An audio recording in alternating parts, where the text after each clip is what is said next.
Madam courier అని courier boy రావటంతో చెంబా, అంజు ఇద్దరు కూడా కొరియర్ బాయ్ దగ్గరికి వస్తారు. ఎవరి పేరు మీద వచ్చింది అని అడుగుతూ ఉంటే అమృత పేరు మీద అని కొరియర్ బాయ్ చెప్తారు.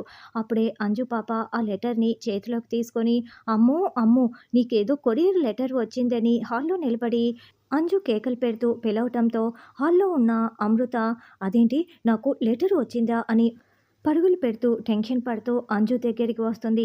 ఇక అంజు దానిని ఓపెన్ చేయబోతూ ఉంటే, "ఇలా ఇవ్వు నా లెటర్ కదా!" అంటూ లాక్కొని గదిలోకి వెళ్తుంది. చెంబా, అంజు చాలా షాకింగ్‌గా చూస్తూ ఉంటారు.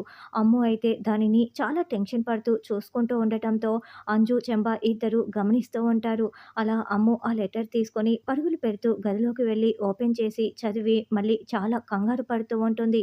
అలా టెన్షన్ పడుతూ రెడీ అయిపోయి మెట్లు దిగి హాల్లోకి వస్తుంది. ఎవరూ లేరు కదా అని చుట్టూ చూసుకుంటూ మెల్లగా అడుగులో అడుగు వేసుకుంటూ బయటికి వెళ్తూ ఉంటే అప్పుడే కిచెన్‌లో నుండి వస్తున్న బాగి ఇదంతా గమనించుకుంటూ ఉంటుంది.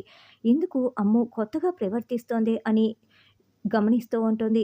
అలా అమ్ము నేరుగా బయటికి వచ్చి ఆటో ఎక్కి వెళ్తూ ఉంటే అమ్ము! అమ్ము! అని బాగి పిలుస్తూ ఉంటుంది. అయినా కూడా అమ్ముకి వినపడకపోవటంతో అలా ఆటోలో ఒంటరిగానే అమ్ము వెళ్తూ ఉంటుంది.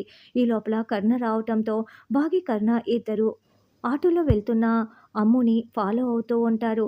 మరి అమ్ము ఎక్కడికి వెళ్తోంది? ఏదైనా ప్రమాదంలో ఇరుక్కుందా? బాగి ఇప్పుడు ఎలా కాపాడుతుందన్నది రానున్న ఎపిసోడ్‌లో తెలుసుకుందాం.